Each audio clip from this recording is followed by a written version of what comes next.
Capricorn, Taurus, and Virgo. Tignan natin guys, ano bang inyong gabay kapalaran?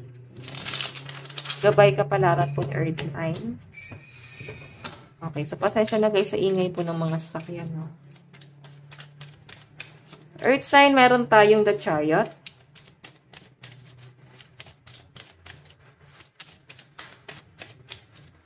Meron tayong Six of Cups. Ay, parang may gustong manuyo. May pag-reach out.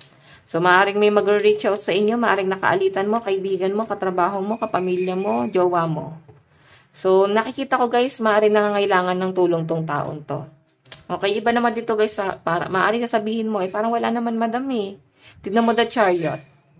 May 200. Maaaring nagdadalawang isip pa to guys, no? Pero gustong-gusto niya guys na mag-reach out sa inyo. Gustong-gusto kang kausapin itong taong to guys, Earth sign, no? Pero siguro nandun siya sa point na nagpipigil din siya. No? Pinag-iisipan niya ano ba yung mga nagawa niya sa inyo. Ba't pa siya babalik sa inyo? Ba't pa siya magpaparamdam guys? Pero kung makita niyo guys, Six of Cups, parang siya rin guys yung hihingi ng tawad sa inyo. May pabor na naman siyang gagawin dito. So, Three of Pentacles, ayan, sa pinapakita sa akin guys, matindi yung pinagtalunan nyo nitong taong to. Or maaring may alitan talaga. So, pag-isipan mo daw munang mabuti guys. Dapat mo pa bang tanggapin sa buhay mo? Okay, so focus ka lang daw guys sa pera mo kasi mas maganda ang daloy ng pera mo guys.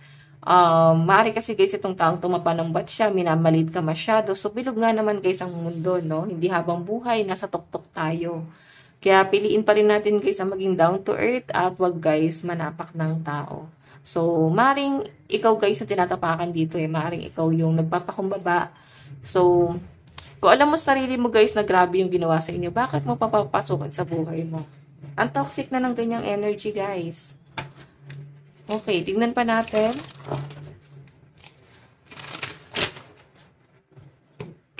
Additional message.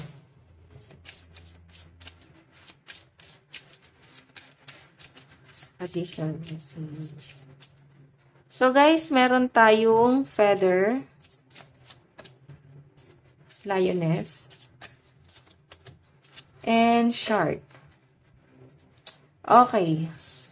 So, guys, sa pinapakita sa akin dito, guys, parang kailangan daw limitahan mo kung paano ka magsalita, kung paano ka mag-deliver ng message. Malakas ba boses mo? Nakaka-distract sa mga tao? Nakakabulahaw ba? Kasi patungkol to, guys, kung paano ka, guys, makisama. So, I think meron ka dapat baguhin kung paano ka makisama. Magaling makisama ang mga earth signs, sa totoo lang, guys, and hindi din sila madamot. Pero yung, guys, ang problema kasi minsan sa inyo, yung masyadong prangka. Yun yung kailangan nyo guys limitahan, no? Kung paano ka magsalita or maaaring hindi mo masyadong kayang kontrolin yung emosyon mo, earth sign. May mga tao kang kinakausap dito tapos yung negative energy mo is na-share mo sa kanila, no? Sila na guys ang nakaka-absorb nun. Tapos pagka sila guys yung para bang nakikita mong down na ngayon at ikaw na ulit yung okay, babalik ulit sa person mo. Nakinutya-kutya ka. So, be a good friend, guys. Maging mabuting kaibigan tayo, guys. Huwag tayo, guys, manghingi ng advice. Tapos, hindi naman natin, guys, susundin. Okay? Or, kailangan, guys, maging balanse ka sa mga kikwento mo para alam mo kung ano yung dapat mong gawin. Makapag-decide ka ng maayos.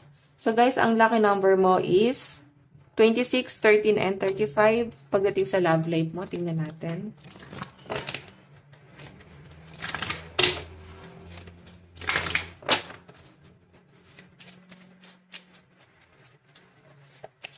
Pagdating sa love life. So guys, meron tayong be proud of yourself. So pagdating sa love life mo guys, maging proud ka daw sa kung anong meron ka, no? Maging kontento kasi mukhang okay naman yung person mo. Okay? Yung iba naman dito guys, maaaring matagal na pong single kaya sinasabi dito, maging proud ka kasi tumagal ka ng ganyan ka single. Na single. So actually guys, ayan na, hindi lahat ng single malungkot. Hindi lahat ng in relationship malungkot. Diba? Sino nga ba talaga ang totoong masaya? Actually guys, mas masaya pa nga yung single. Mas minamahal mo yung sarili mo. Alam nga namang masaktan mo pa yung sarili mo, diba? Nag-self-love ka na nga. Okay? So pag nagjowa naman kayo guys, dapat balance. Ito nga, nandito yung balance. Ibigay mo yung pagmamahal na nararapat to sa taong yon. Tapos, mahalin mo pa rin yung sarili mo. Pagdating sa pera mo, meron tayong breathe through the tension. So, iba sa inyo guys, kinakabahan ka ba? Kasi mukhang tensionado, no? Parang bigla kang nagpapalpitate. Okay? May nararamdaman ka siguro sa health mo, earth sign. Nangihinayang ka sa pera. Kasi mukhang, tinitipid mo naman din kasi syempre yung pera mo or may iba kang paggagamitan. Okay? So, tignan pa natin guys. Pagdating naman po sa inyong trabaho, meron po tayo New Moon in Virgo. Trust all will be well. So, actually guys, sa pinapakita sa akin dito, pagdating sa trabaho mo, lalo na kung ikaw ay nag-a-apply, naghahanap ka ng mga backer or maaring kaibigan na makakatulong sa inyo. Actually guys, sinasabi dito, huwag ka mag-alala, makakahanap at makakahanap ka rin guys ng trabaho. Okay, may nakikita nga rin ako guys, business dito. Maaring ikaw ay nakapokus din sa business mo.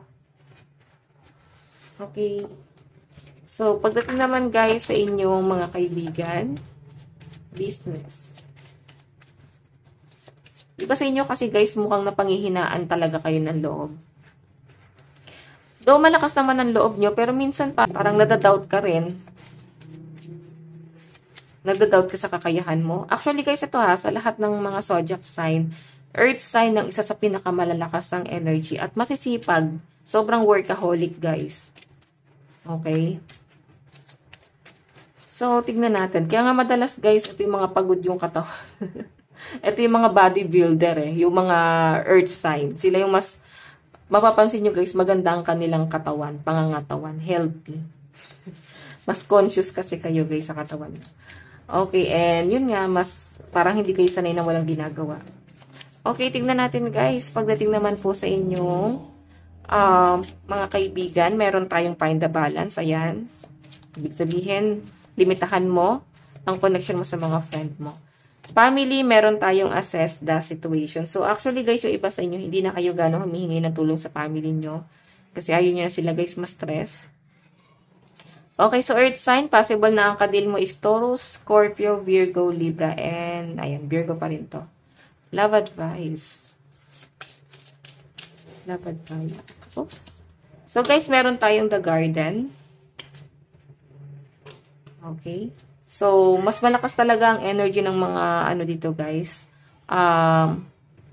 Mga single. So, marami ako nakita rito guys na nagsi-self-love ngayon. Parang kontento na talaga ng nag-iisa at masaya kayo. Okay, masaya kayo kung ano mang meron kayo. Mas na-enjoy mo, mas na-appreciate mo yung sarili mo. Hindi ka yung para bang naghahanap, no? Okay? Yung iba sa inyo guys ay plantito-plantita. O yung iba dito parang gusto rin mamuhay sa probinsya. Advice. Meron po tayong you are stronger than you know. Get ready to win. O, diba? Ihanda mo yung sarili mo kasi mukhang malapit mo nang maipanalo yung laban.